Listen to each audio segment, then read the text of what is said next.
2023 പ്രോഫ്കോണിന്റെ theme എന്ന് പറയുന്നത് B the strangers എന്നതായിരുന്നു. അൽ ഖുറബ, നിങ്ങൾ എല്ലാവരും ദുനിയാവിൽ കുറച്ചു കാലം ജീവിച്ചിരിക്കുന്നവരാണ്, വീണ്ടും പരലോകത്തേക്ക് പോവേണ്ടവരാണ്. അതായിരുന്നു തീം. എന്നാൽ 2024 വന്നപ്പോൾ അന്ന് ഇവിടെ ഫാഷിസം ഭയങ്കരമായി വർദ്ധിക്കുന്നു, മതത്തെ ചോദ്യം ചെയ്യുന്നു.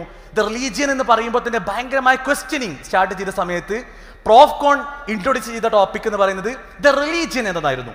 മതം, യഥാർത്ഥ മതം എന്നതായിരുന്നു. ഇത്തവണ 29ാമത് പ്രോഫ്കോൺ അതിന്റെ ചരിത്രത്തിൽ ആദ്യമായിട്ട് കേരളത്തിന് പുറത്തേക്ക് വരുമ്പോൾ പ്രോഫ്കോൺ എടുക്കുന്ന തീം ഏതാണ്? എന്തെങ്കിലും ഗസ് ഉണ്ടോ? എന്തെങ്കിലും ഗസ്? നിങ്ങൾക്ക് ഇവിടെ സ്ലൈഡിൽ കാണാൻ സാധിക്കും. Surviving a shaken world. Profcon 29ാമത് എഡിഷന്റെ നമ്മൾ തീമായി നിശ്ചയിച്ചിട്ടുള്ളത് സർവൈവിംഗ് എ ഷെയ്ക്കൺ വേൾഡ്. കുലുങ്ങിക്കൊണ്ടിരിക്കുന്ന, പ്രക്ഷുബ്ധമായ, ഭയങ്കരമായ അസ്വസ്ഥതയുള്ള ഒരു ലോകത്ത് എങ്ങനെ അതിജീവിക്കാം, എങ്ങനെ സർവൈവ് ചെയ്യാം എന്നതാണ് പ്രോഫ്കോണിന്റെ തീം.